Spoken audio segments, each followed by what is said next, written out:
À l'ouverture ce matin, le célèbre Kafolo Safari Lodge présente une bien triste mine.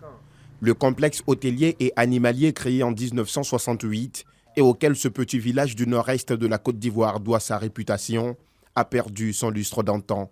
C'est pourtant ici que logeaient les nombreux touristes venus faire un safari dans le parc national de la Comoé. Depuis les différentes attaques terroristes survenues à Kafolo, l'hôtel a définitivement fermé ses portes. Plus aucun touriste n'y vient. Barthélemy y a été embauché peu avant 2008. Aujourd'hui, ce jeune de Kafolo passe ses journées à se tourner le pouce. Une oisiveté qui crée en lui la colère vis-à-vis des terroristes. Ils ont gâté nos bonnets ici. Ils ont gâté nos bonnets. Et puis on est là comme ça, on ne sait pas comment on va finir.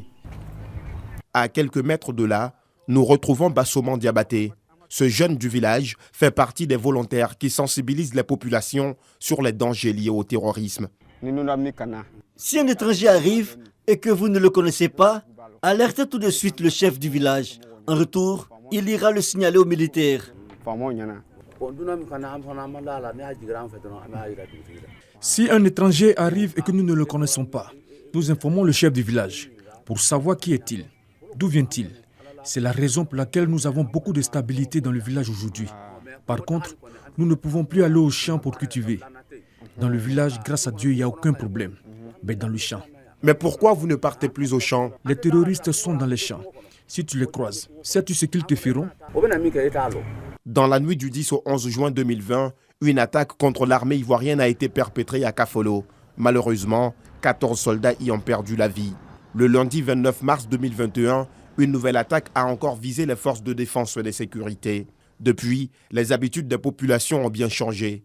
Des attaques successives, vraiment ça va bâtir la population.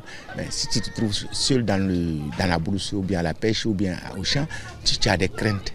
Tu as toujours peur, tu te dis que peut-être que ceux-là sont là, mais ce sont des gens aussi qui sont dans les forêts, cachés dans les forêts. Bon, vraiment, ça a arrêté momentanément nos activités. Aujourd'hui à Kafolo, le défi de la cohésion sociale est entier. Plus de 300 éleveurs Peuls ont dû quitter le village, soupçonnés de complicité avec les djihadistes. Beaucoup sont déplacés, surtout les Peuls. En ce qui concerne les Peuls, d'autres ont été interpellés et à la suite de ça, d'autres ont quitté les lieux. Mais pourquoi ils sont partis? C'est ça, je ne sais pas. Je me pose la question. Le fleuve Comoé qui traverse le village, d'ordinaire fréquenté par les populations majoritairement pêcheurs, ne l'est plus. Et pour conséquence, une flambée des prix du poisson sur le marché du village. Le poisson qu'on paye à 200 francs avant, aujourd'hui, tu as 500 francs, tu ne peux pas avoir ces mêmes poissons. Parce qu'il ne peut pas aller au loin, c'est mis tout près et le prix, le poisson qu'ils ont, ils sont obligés de vendre ça cher pour pouvoir se nourrir aussi. Quand vous est devenu un village où tout est cher. Pour lutter contre les groupes armés terroristes, l'armée ivoirienne a procédé lundi 1er mars 2021 à la création de la zone opérationnelle Nord. De nuit comme de jour, les soldats s'adonnent à leur ronde de surveillance pour s'assurer que l'ennemi est bien loin. Dans les prochaines semaines, les soldats occuperont ce vaste camp en construction sur plus de 5 hectares. Une base qui renforcera leurs actions. Dans le nord de la Côte d'Ivoire, la lutte contre le terrorisme n'est pas militaro-centrée. L'armée ivoirienne adopte une approche globale avec les populations au cœur de son action. Les soldats de l'armée ivoirienne en poste à Kafolo, à Toubor et à Teini, ces localités qui ont connu des attaques terroristes, bénéficient auprès des populations d'une aura considérable.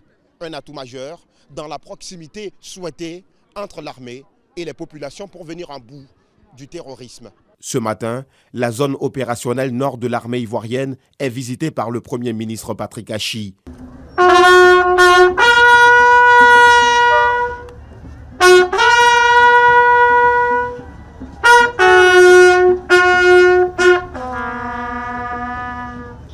Une minute de silence en la mémoire des 16 soldats ivoiriens tombés dans la lutte contre le terrorisme avant de s'enquérir de l'avancée de la lutte. Les actions menées profitent beaucoup plus à la population qui est au centre même de la lutte contre le terrorisme. Et ces actions-là, elles sont de plusieurs ordres. Il s'agit notamment d'actions de développement axées autour de construction, de la construction et de la remise en état d'infrastructure de base dans plusieurs domaines. Pour lutter contre le terrorisme dans le nord, à la lisière de la frontière avec le Burkina Faso, l'État ivoirien et ses partenaires viennent d'inaugurer cette antenne téléphonique. Une antenne qui va améliorer le réseau, faciliter la communication et la collaboration entre les soldats, mais aussi entre l'armée et les populations. À l'instar de Kafolo, le village de Tougbo a lui aussi été victime d'une attaque terroriste dans la nuit du lundi 7 juin 2021. À la sous-préfecture de Tougbo, les conséquences du terrorisme au Burkina Faso voisin se font ressentir. Le village enregistre aujourd'hui plus de 6000 réfugiés, tous ayant fui le terrorisme. Seulement pour cette journée du lundi 24 janvier, la sous-préfecture de Tougbo a enregistré une trentaine de réfugiés, ce qui en rajoute à la longue liste des quelques 6000 personnes qui fuient le terrorisme grandissant dans la région des Cascades, au Burkina Faso voisin, ici à l'extrême nord de Tougbo. À peine arrivées, ces populations sont automatiquement enregistrées par les équipes de la sous-préfecture, un acte qui permet de les suivre durant tout leur séjour, ici, dans la localité. C'est à cause des djihadistes que nous avons fui. Nous sommes en Côte d'Ivoire pour chercher un refuge. Nous n'avions pas peur au départ, mais ils sont arrivés dans nos villages et ont tué certains de nos parents. Voilà pourquoi nous sommes venus ici. Des réfugiés accueillis par les populations de Tougbo selon un mode opératoire mis en place par la sous-préfecture pour éviter que de potentiels terroristes ne s'y infiltrent. Je m'occupe d'enregistrer les réfugiés en leur établissant des cartes d'identification. Quand ils viennent, puisqu'ils sont intégrés dans les familles, donc on demande aux différents tuteurs de les faire venir à la sous-préfecture et nous, on recense les familles. La situation sécuritaire à Tougbo va de mieux en mieux. Les efforts de l'armée que salue le sous-préfet ont permis de rendre la localité fréquentable. Depuis que je suis arrivé à la tête de la circonscription de Tougbo, j'ai déjà parcouru tous les villages pour sensibiliser les populations à collaborer avec les forces de défense et de sécurité. Et ce qui se passe à Tougbo, je crois que la collaboration est bonne. Il y a même des activités que les militaires mènent avec les populations. La nuit tombée, aucune présence d'hommes dans le village. Tous ont regagné leur domicile depuis 20 heures, en respect du couvre-feu instauré pour mettre la main sur toute personne suspecte. Les attaques terroristes dans le nord de la Côte d'Ivoire surviennent 5 ans après l'attentat de Grand Bassam du 13 mars 2016. Les efforts conjugués des forces de défense et de sécurité et la collaboration des populations ont permis de combattre et faire reculer ces semeurs de désolation. Les populations vaguent donc plus sereinement à leurs occupations en construisant comme toujours leur bonheur autour d'actes simples, à l'image de cette journée de réjouissance à Kafolo, où enfants, jeunes et vieux, dansent au son du balafon.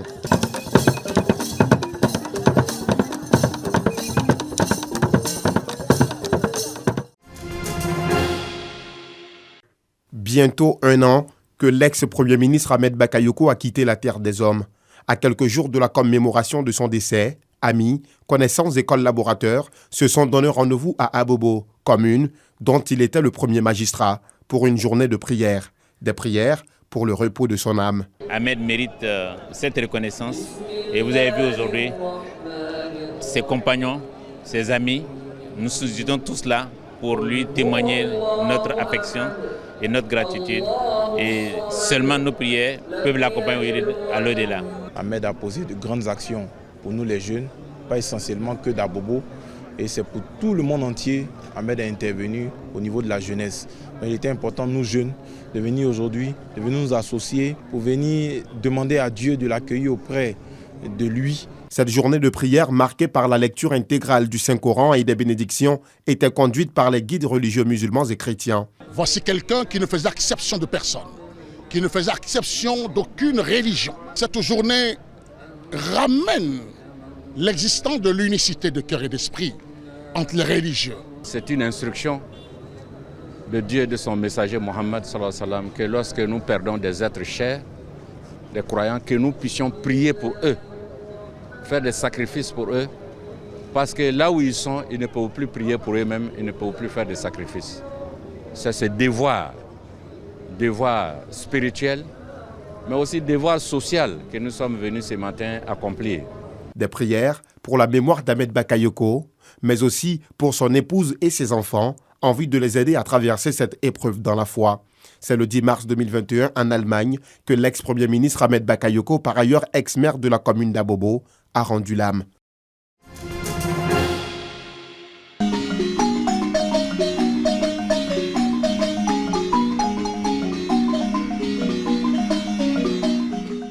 Rythme du terroir, exposition, stand, spectacle.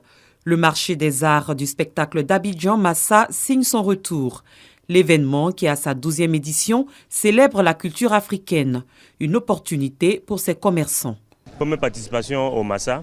L'objectif de venir voir comment ça se passe, et puis on est très content d'être là. On invite tout le monde à venir voir. Il y a de très très belles choses, il y a de très très belles créations de partout. Toute l'Afrique est représentée. Le Massa, c'est aussi la participation de nombreux pays étrangers venus présenter leur culture. On est quitté au Burkina Faso, on est venu au Massa pour exposer nos produits. C'est le début, mais on ne se plaint pas, ça se passe bien. C'est une opportunité de faire nos affaires, de venir vendre et puis prendre les contacts.